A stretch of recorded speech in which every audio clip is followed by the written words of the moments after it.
Aloha everyone! Serena and Pear are here once again, and this time in gorgeous St. Augustine, Florida.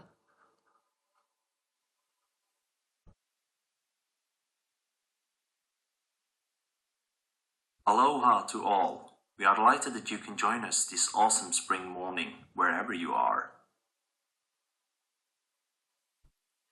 We're going to talk about the trigger point gear of change. The trigger point gear of change is something very necessary to each of you because as it motions, your assemblage points go in another direction. It's a very fastidious trigger point that can trigger you to change your direction of fate or your direction of life in an instant through your own focus. That's one of the reasons that we create this webinar, in particular to focus upon how to work with the trigger point of change. There are 4 gears that are going into your assemblage point notions in your foundry today as we work with this webinar. The gears are of different colors. There is a turquoise gear that has to do with harmonizing with others. There is a green gear that has to do with healing you or healing others. That's related to the trigger point of change too, but it triggers assemblage points to motion towards healing or swaying with others rather than just healing yourself. Whereas the trigger point of healing is for healing you. The trigger point of change, that's green, is about healing with others. Then there is a deep blue trigger point that has to do with motions of sincerity of truth. For some it's purple, for some it's blue. It just depends on your needs within your own anthology.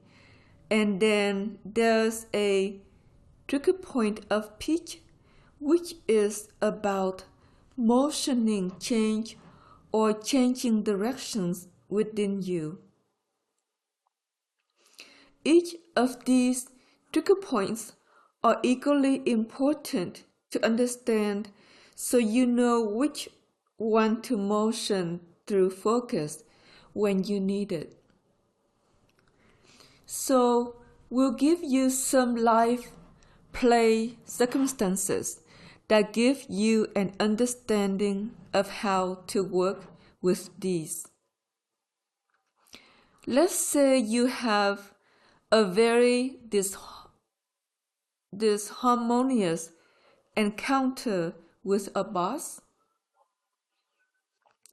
or a friend, or your partner, or your mother, or your father, or someone else in your life, your kid, who is an upset teenager giving you hell or whatever it is that's going on in the dance of your life.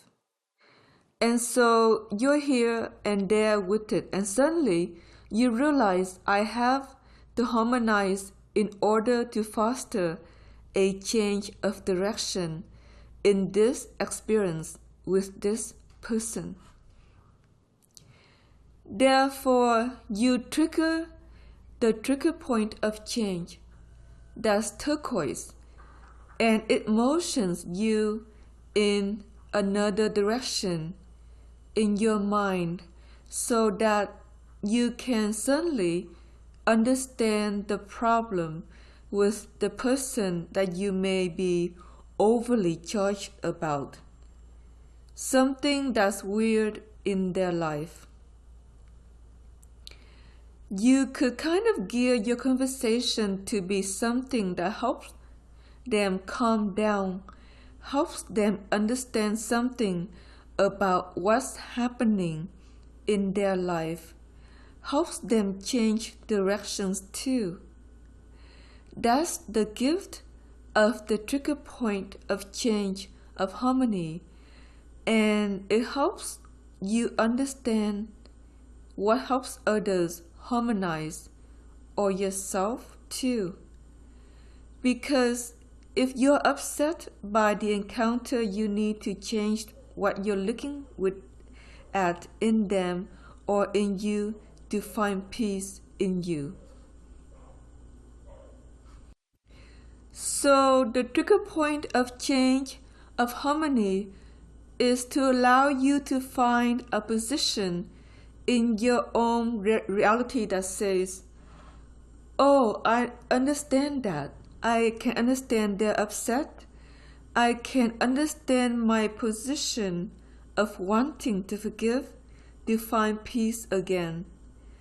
And I can say something supportive of them and myself that allows me to express possibly my truth or what they need to hear, perhaps more than my truth at this time. There's a time sometimes to express thou truths, and often in the trigger point of change of harmony or harmonizing with others, the Tao will step forward and say just what she knows they need to hear because she's inside them and you're not. And that's important to realize. Nobody's inside each other in light. You really don't know what's going on for another ever, and doubts always do. So if doubts emerge, they will guide you as to what to say or what to bless or what to honor, so that the other person can come more into a motion of harmony, and then you'll be better together in whatever you're doing together at this point in your life. Sometimes there's a blow up and you have to go back to be with them later. So first, you go into the trigger point of harmony of change, and then you change your own direction so that you find peace within with the encounter. And then you can go back and have an exchange that maybe helps them understand something that lets them harmonize too, more in their own life faith. These people in oligarchy society don't always have big control over their emotions. They're fractionated and sometimes don't know how to go back in time and heal their own fractionation. Some are gifted at it, and generally people of that stature are healers of one sort, and they're gifted at clearing their own patterns when they work with others. That's 2 out of 10 people generally in this society. Most are very much fractionated and don't know how to motion in a new direction to foster change or go in a new direction within themselves. That's very sad, and you can't do anything about that because they really can't mend.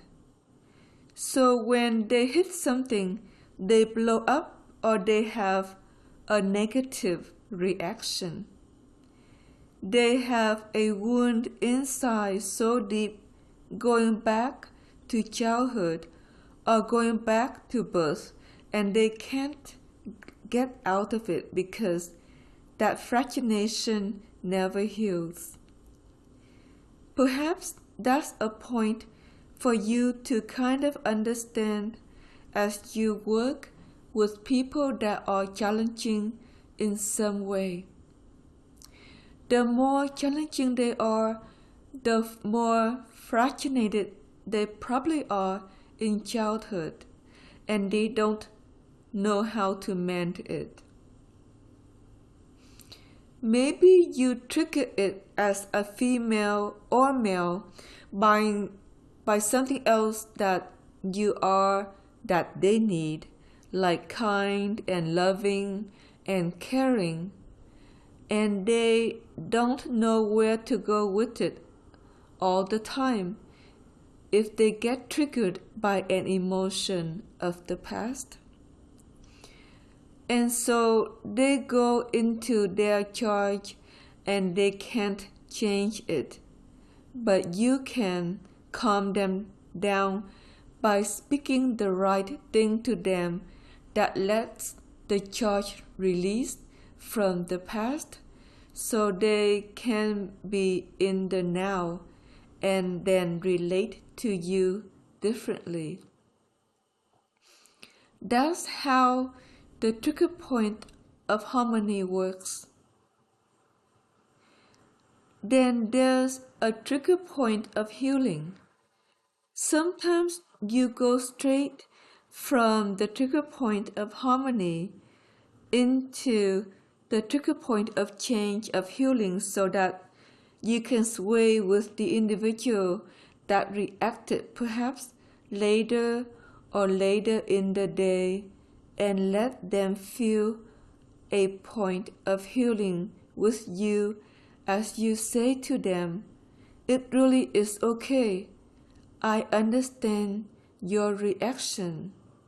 It's an emotional charge from the past you don't know how to heal. So I bless you and I let you shift your assemblage point into something that makes you happier, and then I'm happier to talk to you too." And so that's how the trigger point of change, of healing, and harmony can work together. Usually, the trigger point of truth can also foster a change in you too to follow. So you go into the trigger point of change of truth to understand your truth in relation to the charge you're diffusing. So what is your truth? And then you speak it. And that's what the trigger point of change is all about, of truth. And the three work together. So usually you go from harmonizing to healing to speaking your truth in a gentle way that perhaps they could understand, or maybe it's just to yourself because you need to know you better and it's not to be said to them at all. Therefore, be discerning because sometimes truth is understood and sometimes it's not, and you don't want to create another reaction that's negative. And so that's really true. Now, star seeds are not capable of understanding mega ego. So if there's someone in your life or in the office, your family or your relations that is a mega ego, they just like to cling to power and belittle everybody underneath them. The problem for C's is in your trigger point of truth, of change, you won't tolerate their diminishment. So if they insult you, or they challenge you, or they tell you off, or they react to you in some way to diminish you. It may surge at you for a while, but ultimately you go through your trigger point changes, and then you come out the other end being in your truth. The fact is that you don't diminish yourself, and that may make them more volatile towards you in some cases, and especially in close proximity.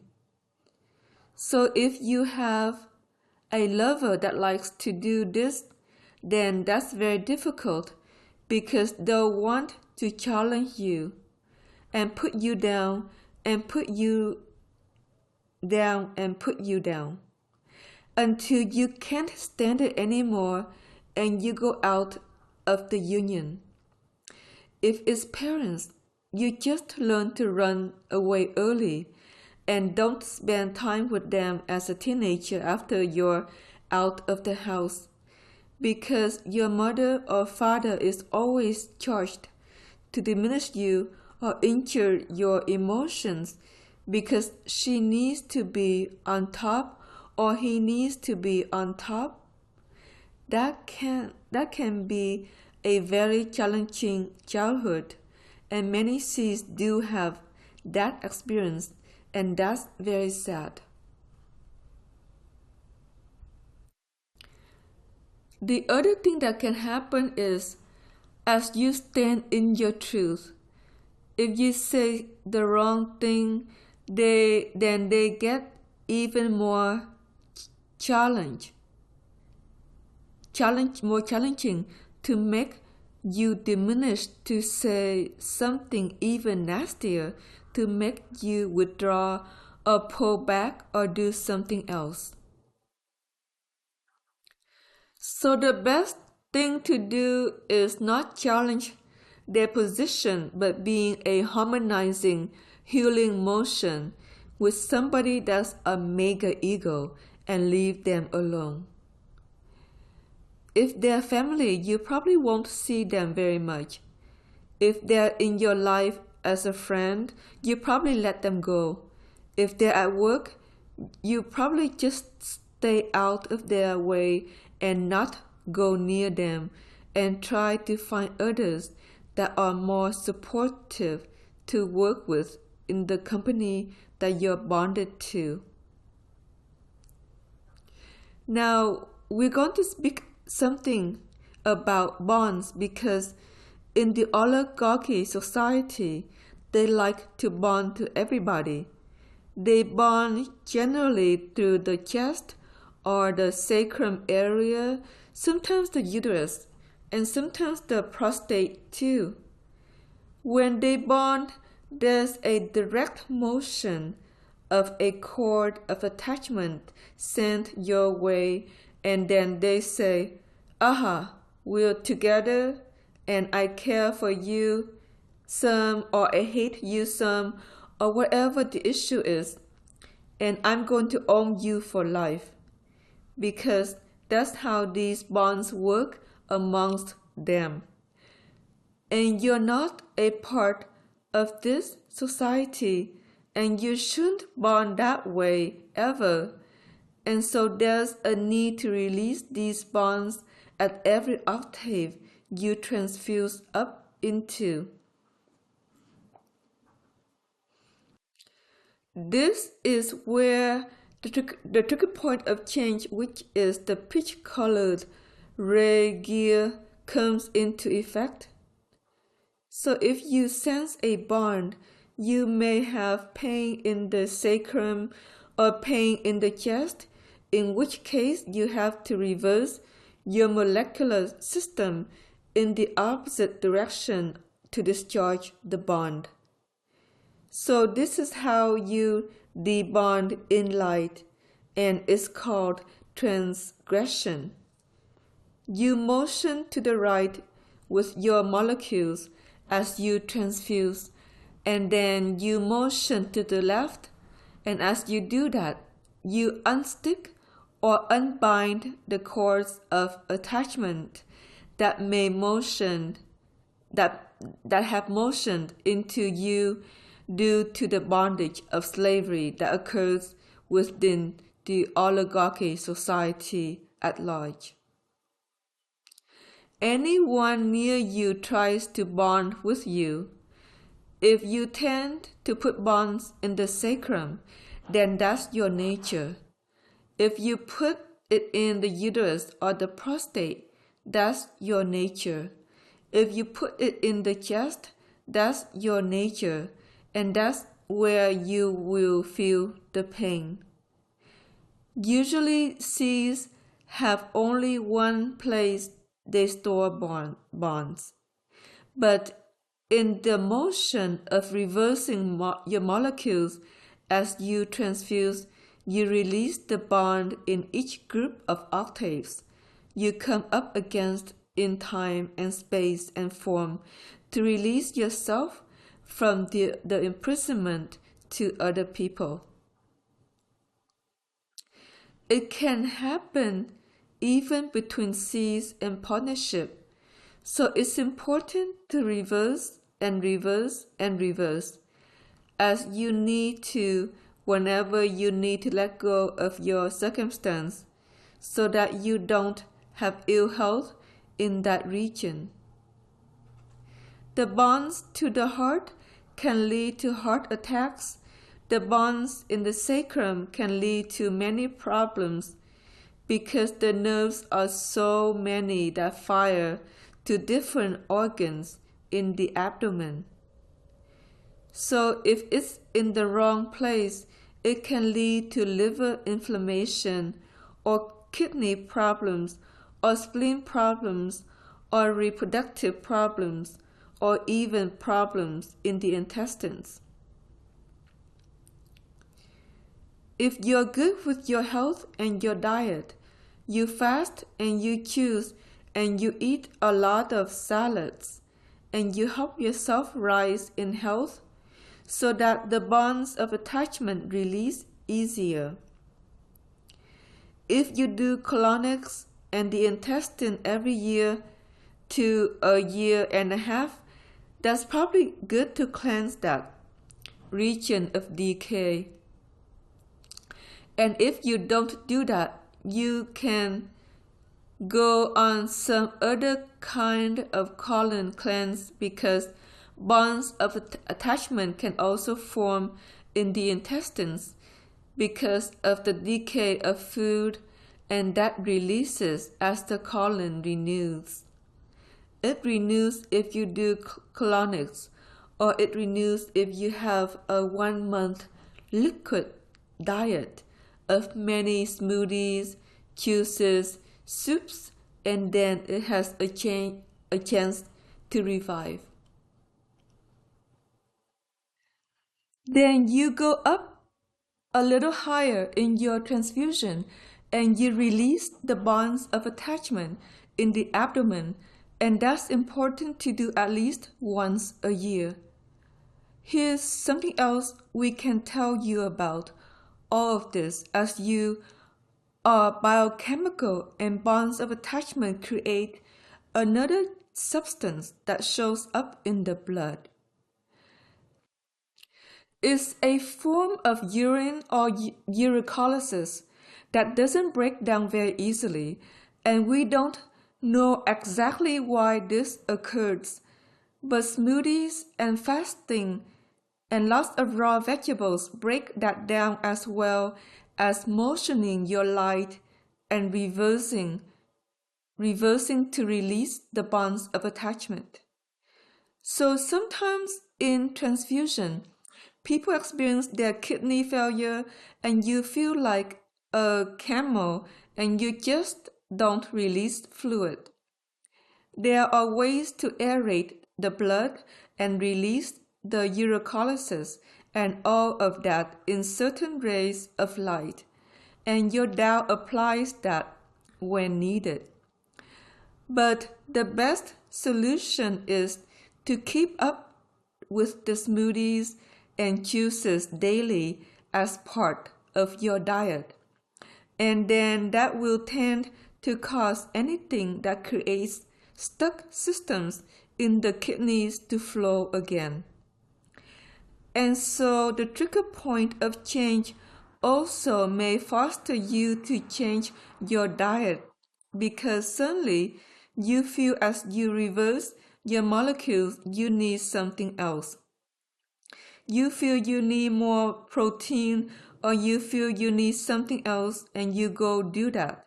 But always muscle test, because sometimes your taste buds lie. Unfortunately, that's true. Here's one other thing we're going to tell you about the trigger point of change. It does cause your molecules to reverse, and your molecules should reverse every day, not just at night, but every day.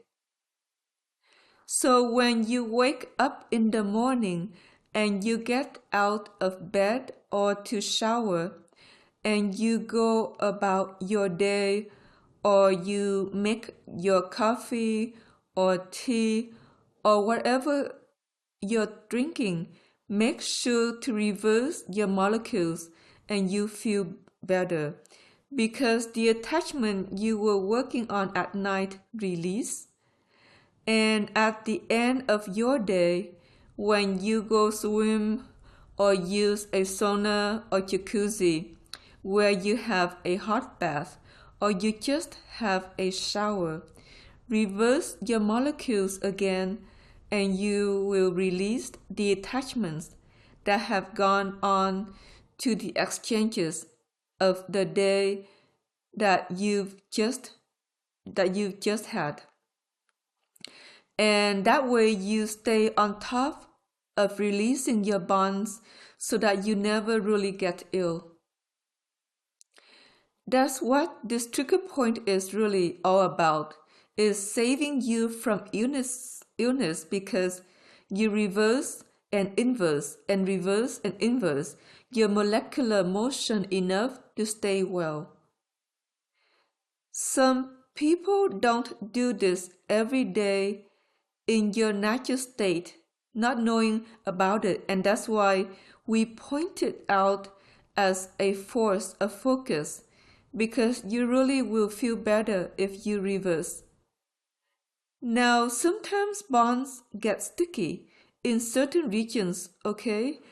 And in this webinar, we're giving you a very beautiful Blu-ray infusion to help the molecules that are stuck someplace in the body.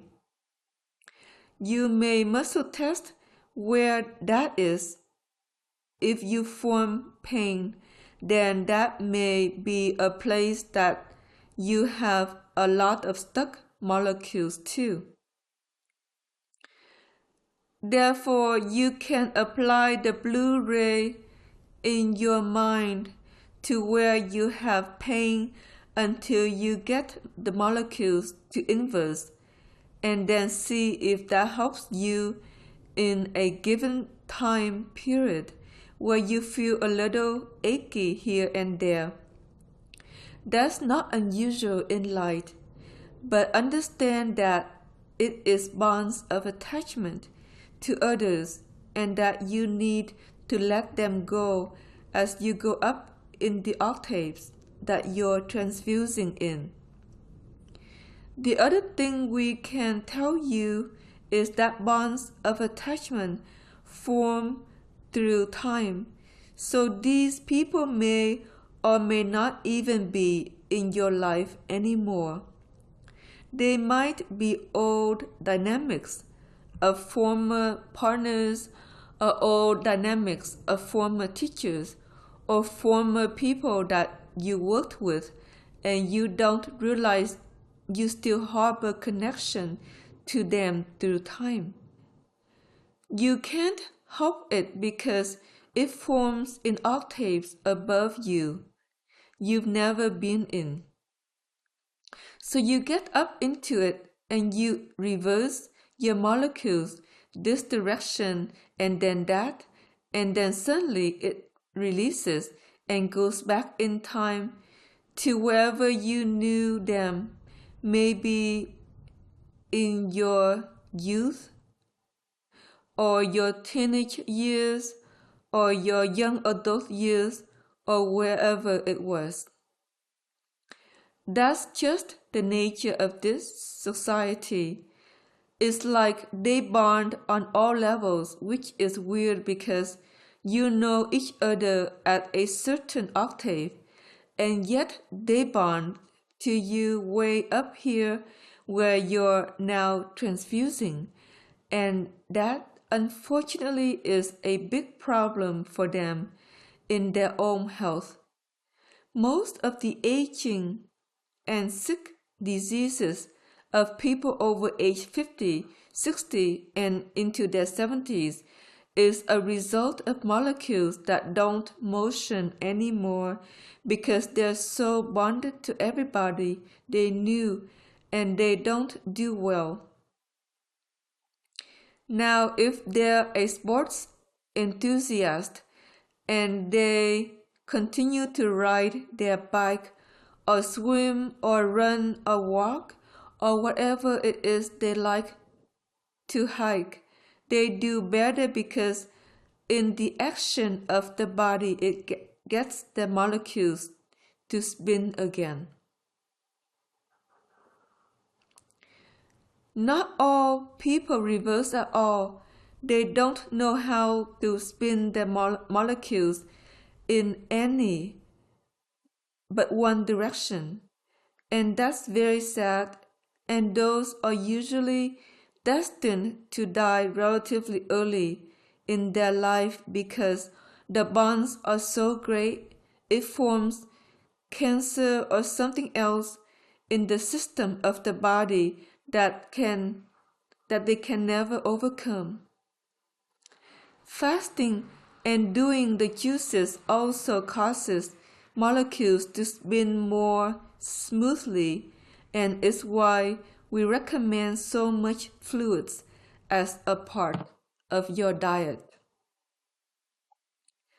If you can fast the first half of the day and have your meal in the mid-afternoon or evening time, your molecules will spin out more evenly, and then you're actually healthier and you're going to feel more energized than if you have a midday meal.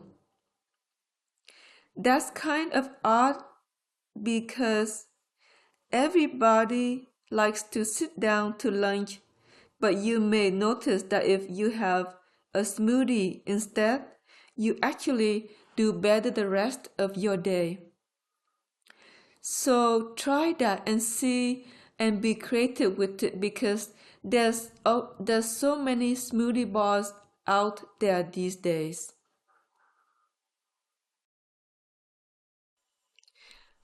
Another thing we will share is that it's very beautiful to understand yourself, and that's what I would say to you about all of it.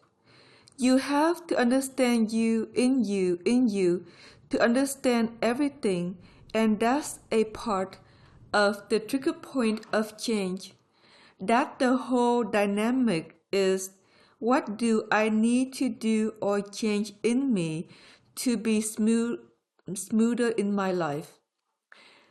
And so the trigger point of change will motion first from harmony to healing to truth, and then into what do you need to change in you as the pitch ray surfaces to be better in your life. So it's a positive push as you reverse the molecules to say, I am better, because when you release the bonds of attachment, you feel better. And you won't even imagine why that's true when you sit in the emotions of people you work with, or your children, or your mother, or your father, or somebody else older, and you realize they're really sick in themselves. They don't feel well and they're not happy, and you're there in their bonds, and you feel their bonds or feel the emotion behind it, and you go, I don't like the way that this feels at all.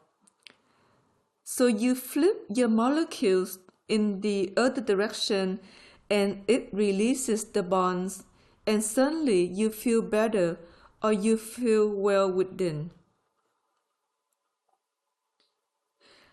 That's the gift of changing direction in the trigger point motion of change. And it's not hard to do, but if you've been in a circumstance where you didn't reverse your molecules enough the past 4 years, then it's really a need to bring you a big blue infusion to free them up. We often do this at our Dreamtime Ascension School or DAS events when you gather with Asarana and pair. We try to free up and clean up your molecular structure to get it to reverse better, and people get habitual. So some of you get habitual and you just want to motion it in one direction day after day after day, and more bonds come up to be released and you don't inverse. And then sometimes you ache in joints or places you don't need to, and because you fail to reverse your molecules. If you muscle test that you have a tendency to reverse your molecules every 4 days, that's going to be a health problem later on. If you do it every other day, that's probably better and probably works, but we believe in once a day to twice a day to motion these shifts in you to be clearer in your light motion, okay? So every day you can start in one direction, flipping it from overnight and end the day in the other direction. You will rest in that motion and flip it around the next morning, and that will be better for your long-term health and better for a lot of things that you would like to do in this life of yours. The body will feel younger, it will feel more spry, it will want to go out and exercise more and do something fun on the weekends. You get a pair of rollerblades or get a bike that you can ride and find an amazing path and go get a little cart to carry it on your car so you can go someplace amazing and have a wonderful adventure as you ride around the lake or wherever you go. And then stop at a cafe and have a little meal or a smoothie or something wonderful and have a blessed day because your body is going to feel more spry and life motioning in life rather than being stagnant and resting on the couch like a couch potato. Walking is always useful in addition to things like bike riding or roller skating or whatever you like to do.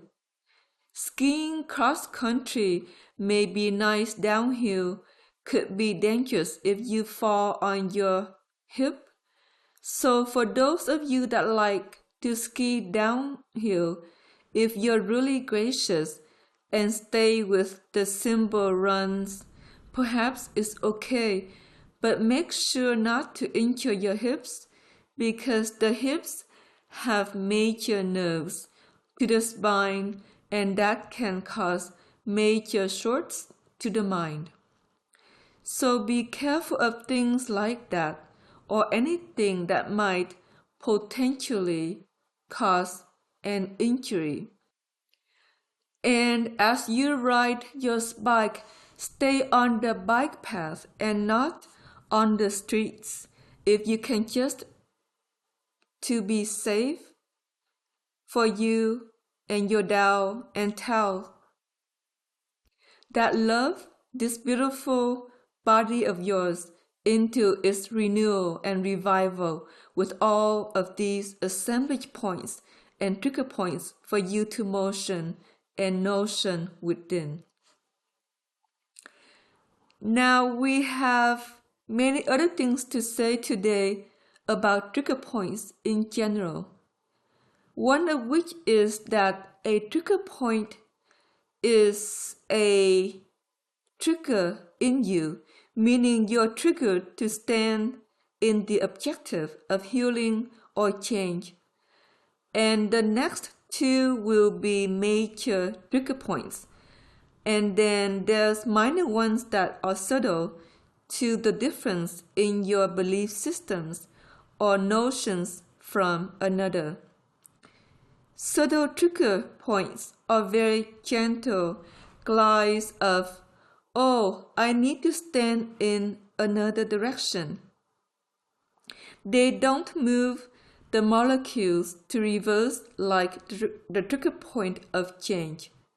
That one is going to trigger your molecules to go in the other direction. It's good to go into the trigger point of change every day so that you can shift directions and release your bonds of attachment. But the subtle trigger points lead to an assemblage point shift. So the subtle trigger points pick you from this assemblage point to that assemblage point or to the next one as you regroup. Most of you are growing into 8 assemblage points that you can motion around. Now that's your truth and not of the oligarchy society. You have a foundry under your transfusion system that has your wheel of assemblage points and now the trigger points that are being added. They work on a mass foundry for mass assemblage points and trigger points that align in a wheel of opposites between people. So people sit in assemblage points in opposite to one another, and you see that in your office. That this one sits in hate and she feels miserable, and he condemns her to hate because he doesn't like her as a secretary or whatever the play may be. Or this one really likes each other. They bond and go have lunch together and they have a happy time. They take too much time at lunch and then they get ridiculed by their boss for being away too long. Then it goes from a happy assemblage point to a negative one due to his disgruntled issue about whatever they did or didn't do in their job that day. And so it goes around the wheel of positive and negative. People get into them, and sometimes they get so geared with one person to be in the negative, they can never motion into a positive assemblage point with them or near them. That's sick if you have to work with them day to day, or they're your spouse or your family or someone you live with, and that's hard for them. It's not up to you to do anything about it, but sometimes you can find an assemblage point that triggers somebody to be happier, and you can force them in that direction. Asarana has learned this with this one very ill old lady that owns a cottage she used to live in years ago. She was bitter and angry and very negative, and so Asarana just flipped her assemblage point, and the lady sighed and said, "Oh, I just always feel better when I talk to you." And Asarana does it for herself too, because she doesn't want to hear one more negative story from this bitter old lady, and so that's sad, and that's cancer too. She's bitter, and cancer forms in bodies like that hold a mindset of negativity. Anyway, you can't do anything about it because everybody has a positive assemblage point in most cases in the oligarchy society. And if you put them there, they're going to be happier in your presence. And when you walk away, they may do something else. It's not your problem, it's their disturbance, and there's nothing you can really do long term for them because everybody is on a line of negative and positive. When you were younger, you went into the oligarchy assemblage points, and then towards your teenage years, if your archetypal information opened, you learned that you could shift your assemblage point, and you grew better maybe in your teenage years and sat in your own assemblage points rather than your parents or your family.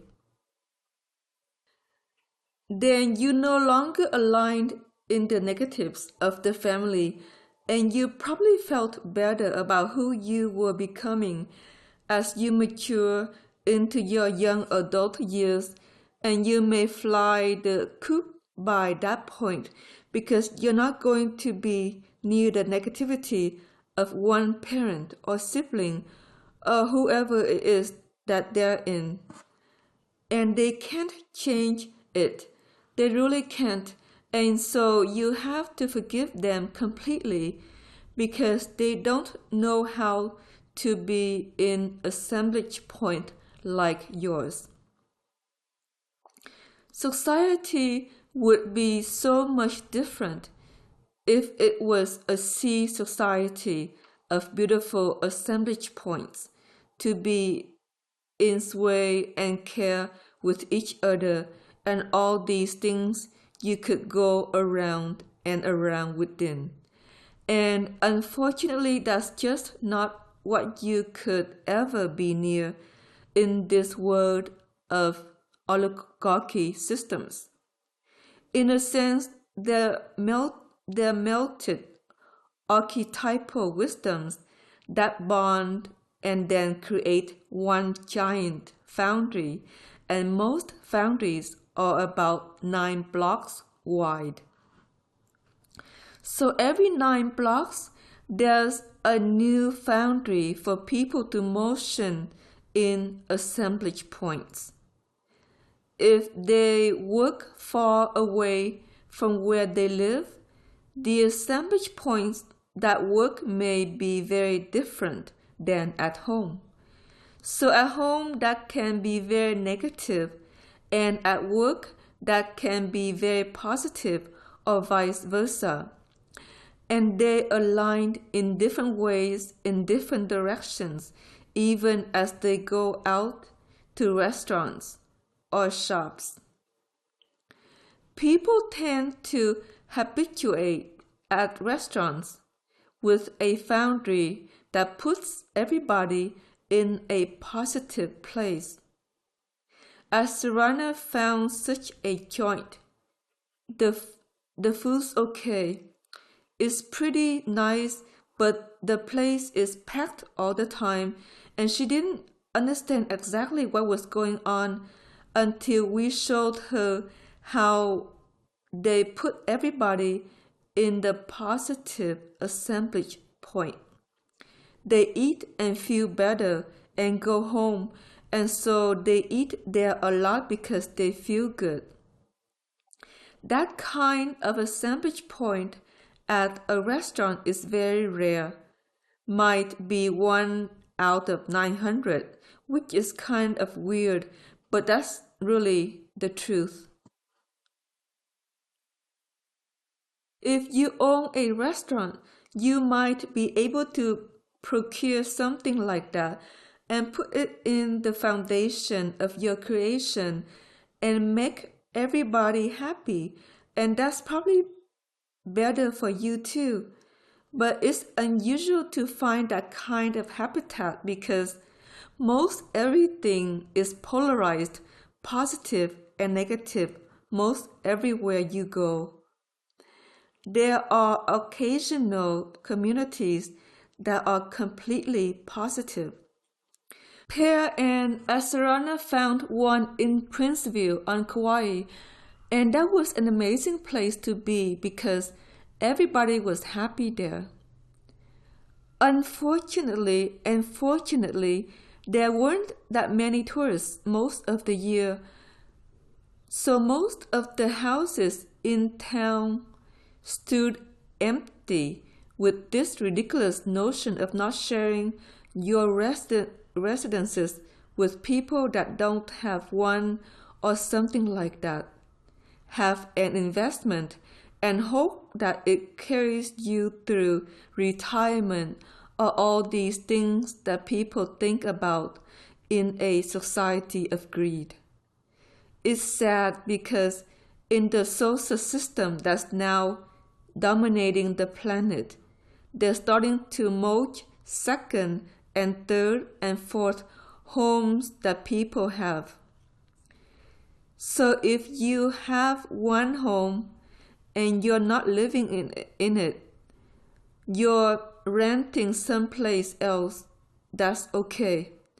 If you have two homes, your second one may be mulched and either drop in value where you feel forced to sell it. And that's really kind of weird, but that's the way that it is. Now, if it's a family home, that's different because it belongs to many people. So it's left alone because it could be there for someone that needs it, even a child. But there's many changes in the direction of society in light, and it's an assemblage point all of its own in Sosa to regear humanity for what works in light. Because greed doesn't work in light, it causes light to fall apart or shiver.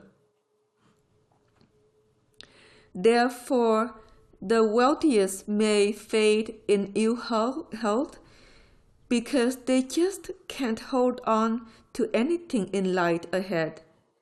And that could include the children that are there to inherit it. And here is all this money and then start to sliver in light for it because they can't upload it fast enough to be in balance, and then they die. And in time with all the bankers and the ones with wealth die, well, that leaves the money to the whole, or perhaps the value of the property sinks and everybody can afford to buy one. It's kind of an odd fate, but that looks like the direction of humanity ahead, and it may make huge quakes in the financial institute. So be aware and be wise and put your money where you know the bank isn't going to fall apart. Be careful of the stocks and the bond trade. If you have a trust, be careful of that too. If it's better, try to pay off your home if you own one with the money you would leave in the bank, and then at least you don't have to earn as much or, or earn your keep ahead if there's a major change. That's really for those living beyond 10 years from now, and maybe not you right now, but we mention it because it's a major motion of change for humanity due to social regearing the trigger points of the whole to go in a different direction that works for everyone. The kids growing up in it may have a hard time, but later not, and things will be very different when there's more of a sense of script-based exchanges, which is the direction they really wish to grow the whole, and it remains to be seen whether they can accomplish it. But that's their goal. For seeds that seems like a natural way to be, but for this society perhaps not, because they're so geared into money instead of just sharing or trading what they need for what they need. And it would be much easier if it was all that way. Young people may come together in many societies or farms and try that modality of reality. Some have already in the homestead concept of existence, and that could come to be too for many who just feel that the way society is run really doesn't work, and they need to farm for their food and create a new direction to have enough for their children. That may become more of a notion if the populations diminish heavily, which they may in light, and that has to do with gases rising that can blister the lungs.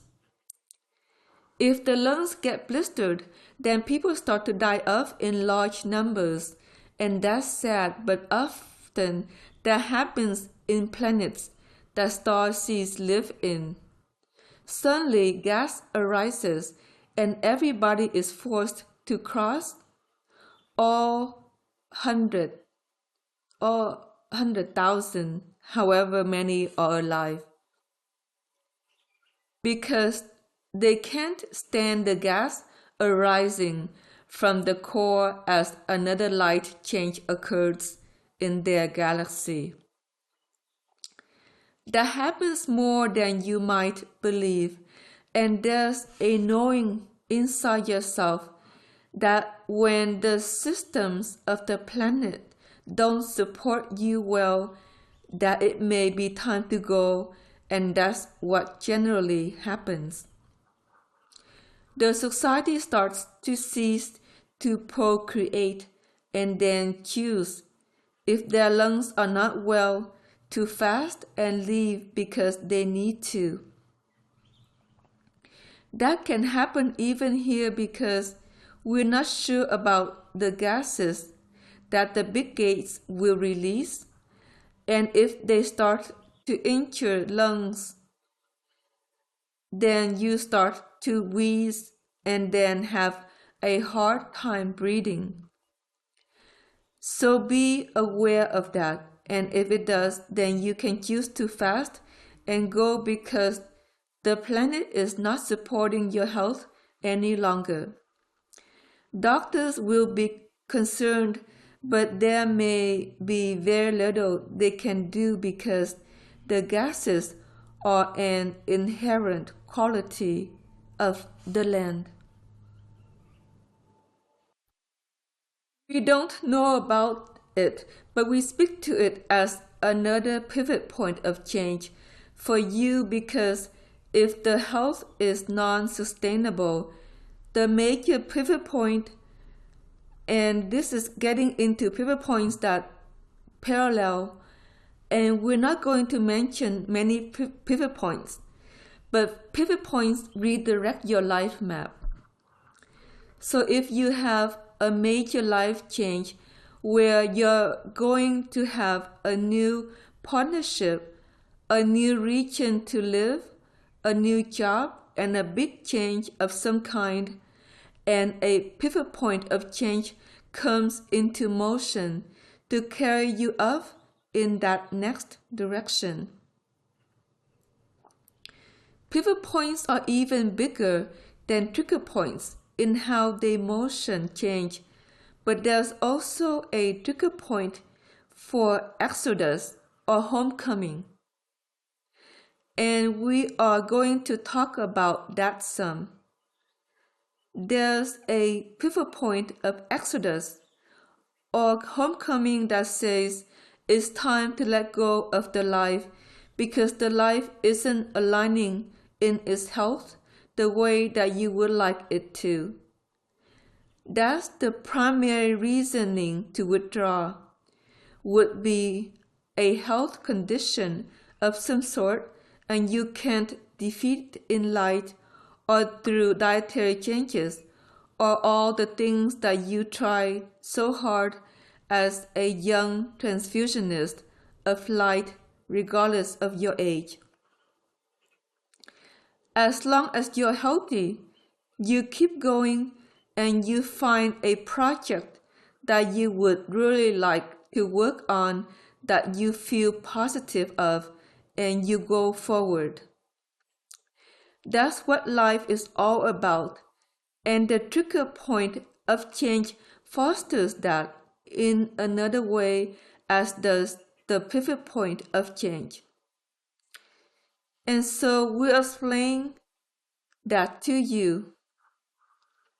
Bonds of attachment create negativity through which you feel discouraged about your life and not positive about forging ahead in a new direction that mesmerizes you.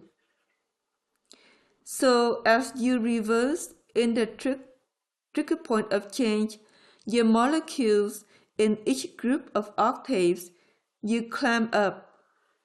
Eventually, you get above the bond level that triggers hopelessness. Some of you do experience hopelessness, and there are bonds that have formed into your molecules that need to be reversed out of as you transfuse.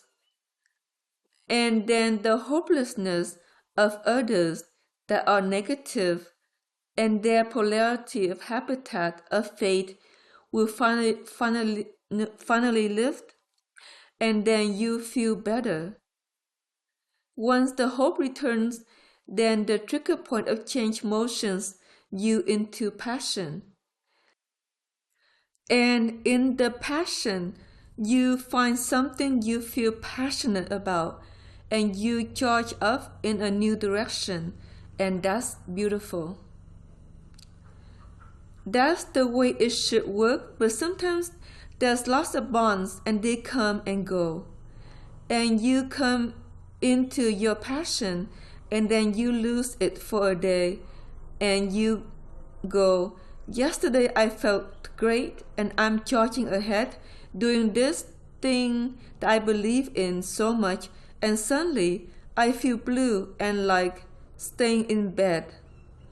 Understand you just need to reverse your molecules and let go of the bonds of people that are negative, and then you feel better.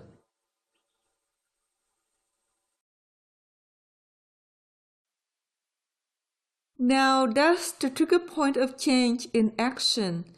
And I think that's a good one for those of you that really want to be in your passion about what you're choosing to do in this life of yours. If you're not in your passion, what's the point to existing? What's the point to anything if you're not there for it, you see? And so I'll tell you about it in another direction of ill fate. Sometimes there's ill fate that makes you negative too, and the trigger points and assemblage points don't seem to work well.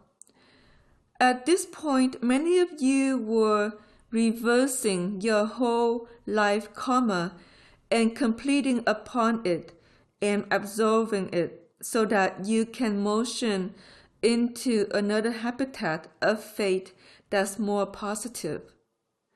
Some of you have already accomplished this within the last 2 years. Some of you are near completion, and that's beautiful that you chose to reverse your fate. Some of you will change major life choices like departing a marriage or departing your family or going in a new direction of work or moving to a new country or something amazing as you reverse your fate. Don't be afraid of it. Find your passion and motion on. And that's the major pivot point of change. It will take you in a new direction, inaugurating a new possibility where you can find your passion somewhere else or with someone else or in another circumstance that really brings you joy. And that's how pivot point of change works. The fate map has to first be aligned, and then the pivot point of change can be entered, and then it will align the dreams ahead for a major life motion of move or change or marriage or divorce or leaving the family habitat or whatever direction it goes. And so we bless you in all of this because a reversal of life fate needs a pivot point of change to enter into the assemblage point motions to let you begin to line up where you're going to go ahead. So you know better in yourself what that means. For some people, it is a major change. For other people, it's an internal change. And we'll explain the difference. Sometimes life changes are needed to absorb bonds of attachment that would make you sick in the long haul. That can happen when finally a change of marriage or family occurs. But some people are okay in their circumstance and need to stay in it. But motion a pivot point change about the objectives of your life focus. So in some cases, it can create a major move or a change of jobs or a change of structure, a family or partnership. Sometimes it's an internal change where you find a new direction inside of you to charge off with something you really want to do.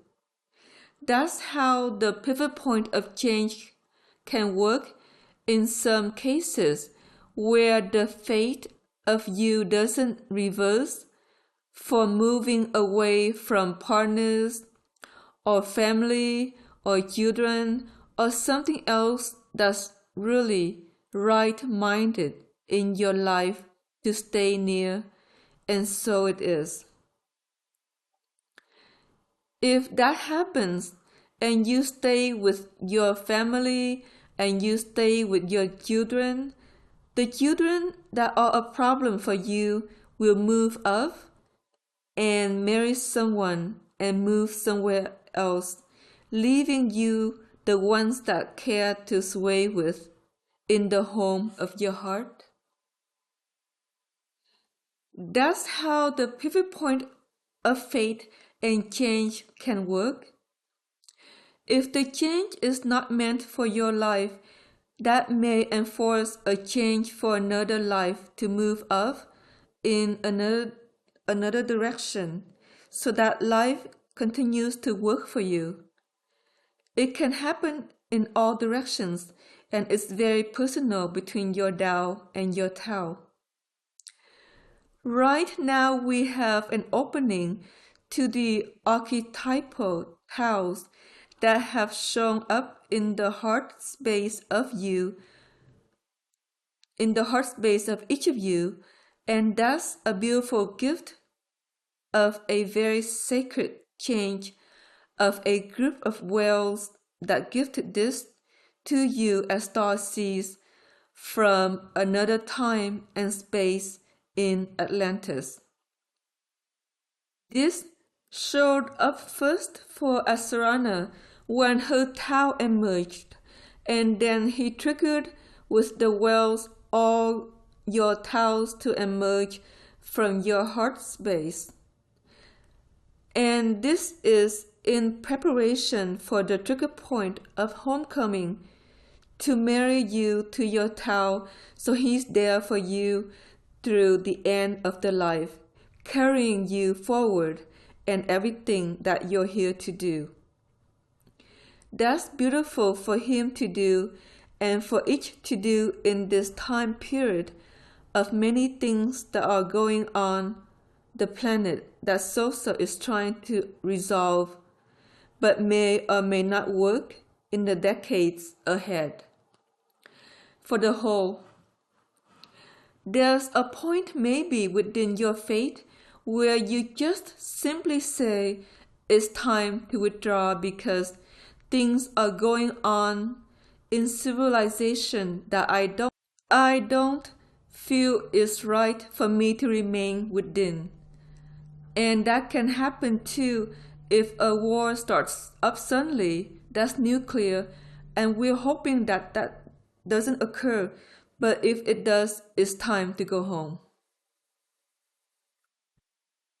So the Tao of your heart is here to carry you home as a beautiful aspirant in the physical of the love of life and the love of the things you feel passionate about and the things you've tried that have worked and perhaps tried that didn't work, and everything that you learned about through time, through partnership and job focuses, schooling and education, and spiritual truth focuses that Asarana tries to share with you so that you can motion inward and understand yourself. Your participation in this webinar helps the Tao of your heart to understand the Tao work of you for assemblage points and trigger points so that he can work with them too in a way that's maybe more broad bandwidth and Tao oriented in your life. They're here and they love you and they know things about the planet that you don't. They know it's sinking. They know there's problems perhaps in a decade or more that may not be good for you as a star seed to remain. And so listen inward to your Tao and love him always as you love your Tao and sway with your Tao. Bless them and tell them, you need to tell me what I need to do for this next year and next year beyond that, and each year that I manifested this life of mine. And help me with a direction that works for you and I, and help me know when it's time to go home. Love them always because this is a difficult creation for Taos and Daos to stay within. They have a hard time and sometimes bleed in their fabric or sometimes feel deep pain due to the travesty of things in the land or things in the neighborhood of you or things that work with people who are injured or hurting too. They can't heal everybody. They're only here really to heal you. And that's important to remember because they're an internal Tao. So they don't have access to the external that others dance with in this oligarchy society. Even this is true for your family and children. Now, if you have star seed children, they have a Tao or Tao of their heart that's been opened too. And if you don't see that available in them, then you can ask your Tao of your heart to help them open it. It's a void space opening in the chest that sometimes takes 4 hours, and then a Tao emerges from a seed planted in your heart since you were little. There are many ways, and in retrospect to all of this should have opened when you were young and been with you your whole life. And it's sad to live in a society that doesn't remember this. And somehow you didn't remember it as the star seed of yourself. But they're here now, and maybe that's all that matters to each of you. Be gentle with you in all of the changes that will come about due to the assemblage point focuses we're offering. We have a few more things to say about some pictures as Sarana loaded up, so we'll go to these.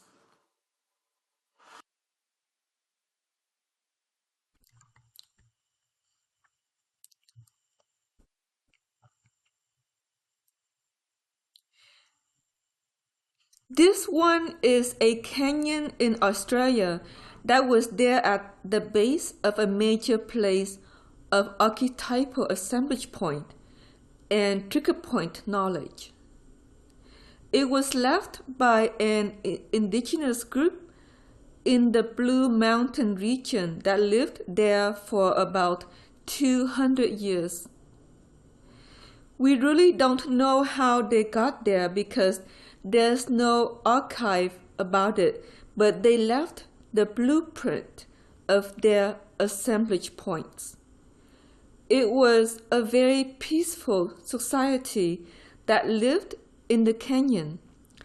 It was much warmer at that time, and they built their houses of gum trees and kind of arched them into huts and used the gum leather to kind of create instruments of different kinds. They were gifted with fabric from some grass that created a sort of system of like the linen, and they wove on mules that they had brought on.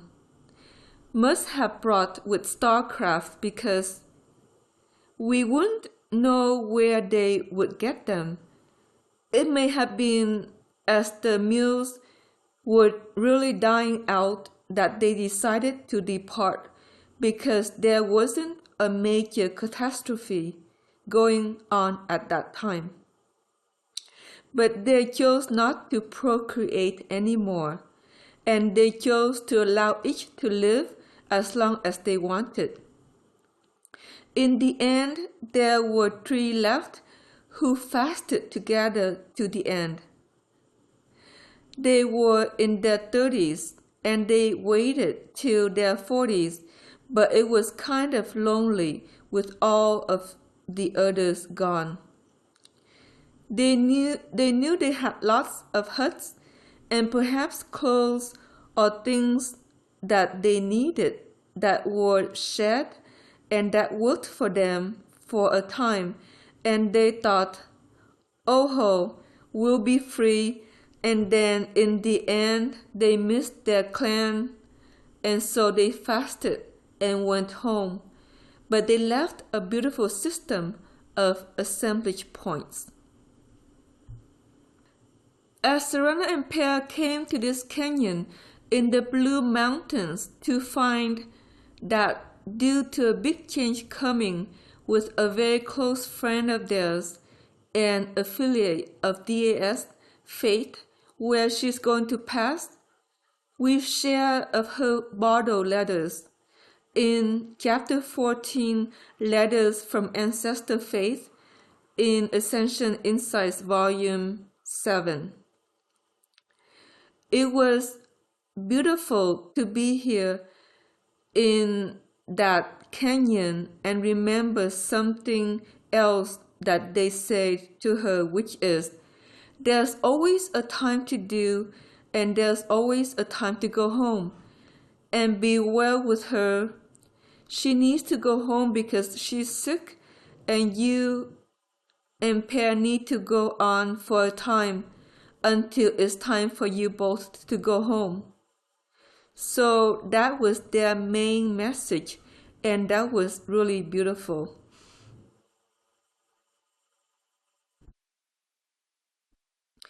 Well, we have another picture here.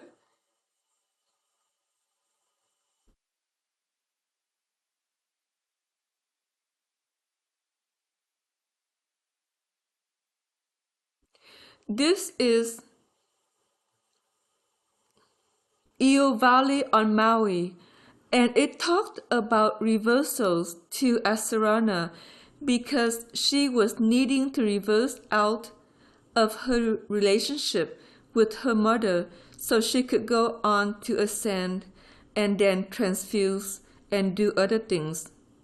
Her mother was controlling and wasn't interested in ascension or transfusion at the time.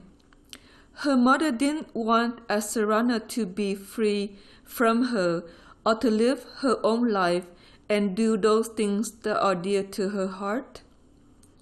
The valley said, reversals like a shoot of a plant. So you come down the hill of the control of her and you get to the apex of a little shoot and you reverse and you reverse and you reverse and you reverse and you leap up in a leap of faith that is all going to work out after all. That was about major pivot point of change at of end of her life in Hawaii and end of her relationship with her mother and a birth of a new life in Norway with Pear and then on to the US mainland to transfuse. And the mountains seemed to know about that and they said, it'll be okay in the end.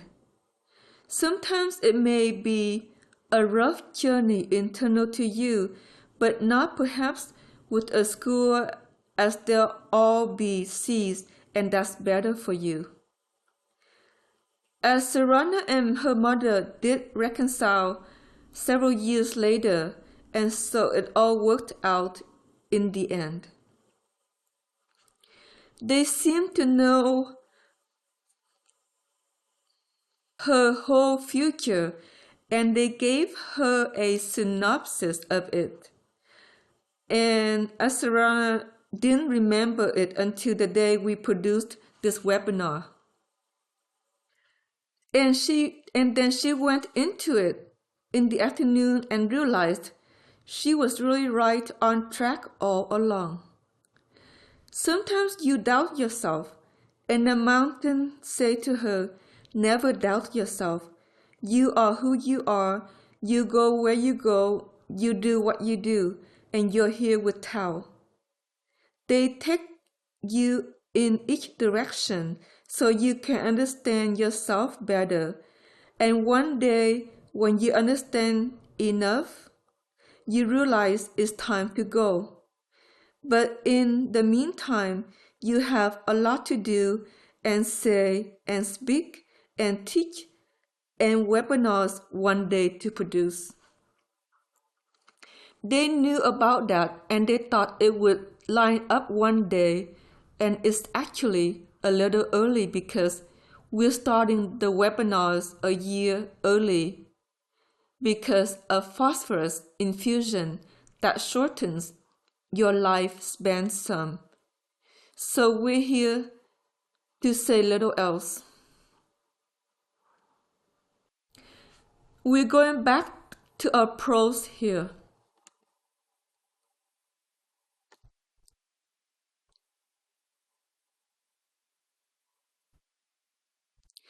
We just want to say one more thing about the habitat of fate. There'll be a second class about the habitat of fate, and you examine it in your mind and help to correct glitches and all kinds of things that we'll focus on with a beautiful Tao doing the psychic webinars. We say do all of them if you can because they're really amazing and how they line up at this point. And as we phase out of the assemblage point, trigger point, and divine notions of blessing, we will motion on into three different focuses that are actually parallel.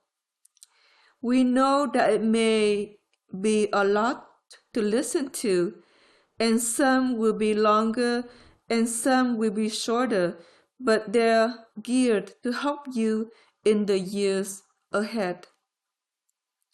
And your Tao within says, be well, and we'll find our truth together, and you syncopate a rhythm with me to aid you in living your life too. It will be new for you. It's a marriage to Tao within your heart that's very sacred. We love you always with everything that you do, everywhere you go, everywhere you change direction within your molecules, and unbond yourself to those that imprison you so that you can be free to dream the dreams you really like to in this interim of time of transfusion as the star seed. We bless you always. Namaste.